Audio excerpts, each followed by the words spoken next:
Bon, je vais vous parler d'un procès de référendum consultatif à Luxembourg. Il sera le prochain 7 juin 2015.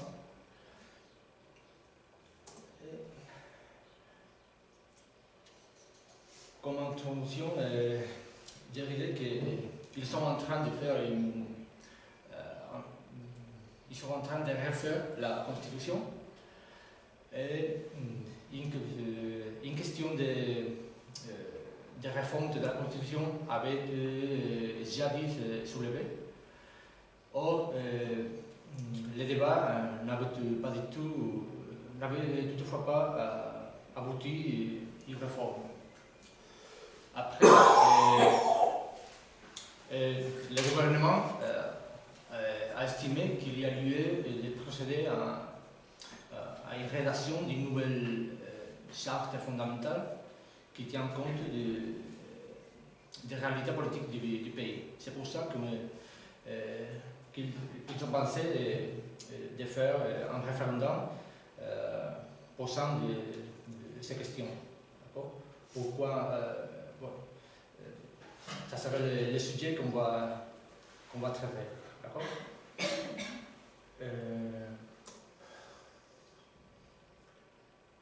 Pourquoi le référendum? C'est que je l'ai déjà exprimé. D'abord,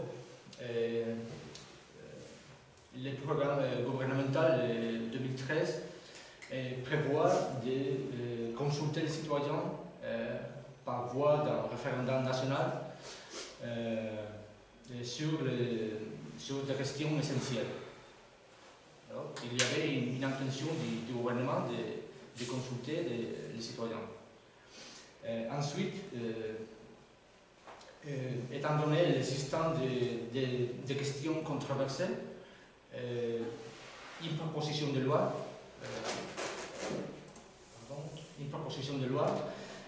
6738 portant l'organisation d'un référendum national a été déposée et déclarée valable, a été déposée en novembre 2014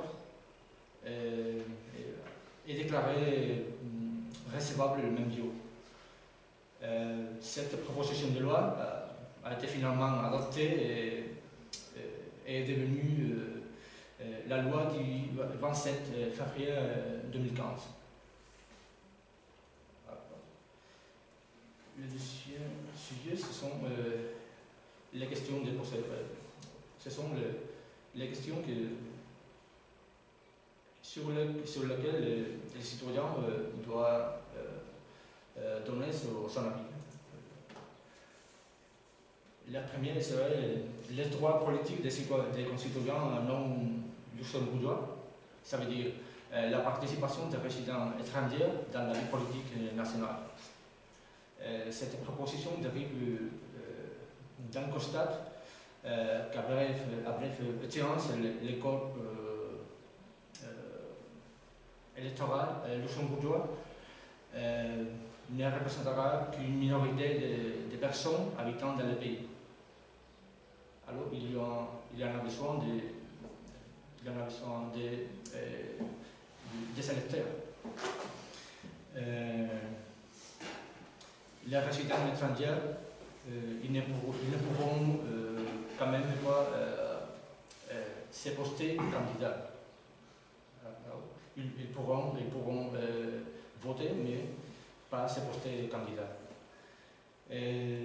C'est une proposition qui concerne aussi bien les ressortissants d'un pays de l'UE et aussi ceux-ci des pays tiers. La deuxième question, c'est la participation des jeunes de l'âge de 16 ans au processus politique. Elle concerne l'extension du vote actif aux jeunes âgés de 16 ans, entre 16 ans et 18 ans. C'est une faculté donnée seulement aux jeunes luxembourgeois. Et ils devront préalablement s'inscrire sur la liste électorale. La troisième, c'est la limitation dans le temps des mandats ministériels. Il s'agit de favoriser le changement et le renouvellement des personnes politiques en limitant le mandat dans le temps. Un délai de 10 ans est proposé en ce cas. Alors, 10 ans, il serait le temps qu'il restera dans le ministère. Et il y avait une quatrième question, le financement des ministres des cultes, mais il a été écarté de ce référendum. C'est pour ça que le référendum, il y aura seulement les trois premières questions. Et la quatrième? La quatrième a été écartée. Parce qu'ils se sont mis en accord avec la ministre des cultes, et finalement, elle a été écartée.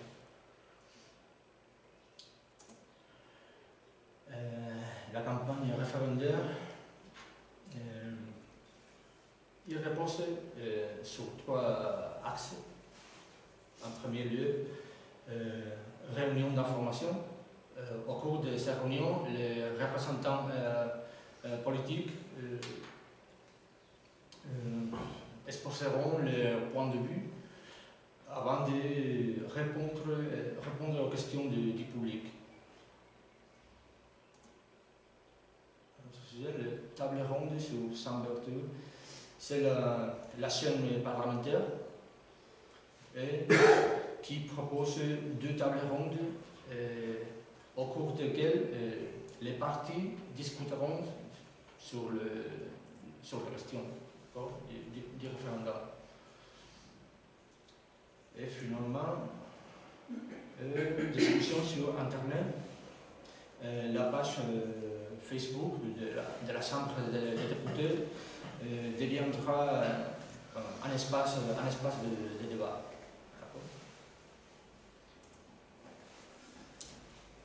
Finalement, on verra un peu, on va voir les sondages, les derniers sondages. En premier lieu, sur la question la plus importante, le vote des étrangers.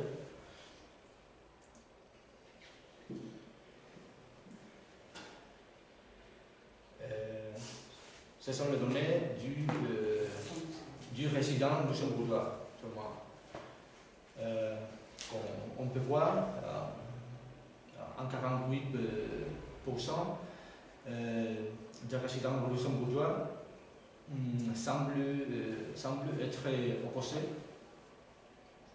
Les 8% se disent indécis, alors que les 44% sont aujourd'hui favorables.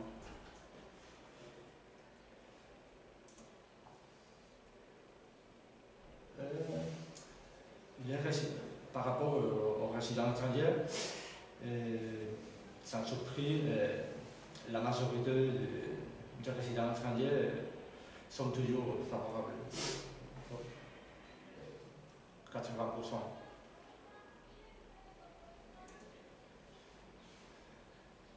La deuxième, les droits de vote à 16 ans. Moins de 30% des sondés, ils sont favorables. Mais la tendance n'a cessé de diminuer depuis novembre. D'accord? Et finalement, la limitation des mandats, la majorité des électeurs interrogés 54% s'en prononcent en faveur.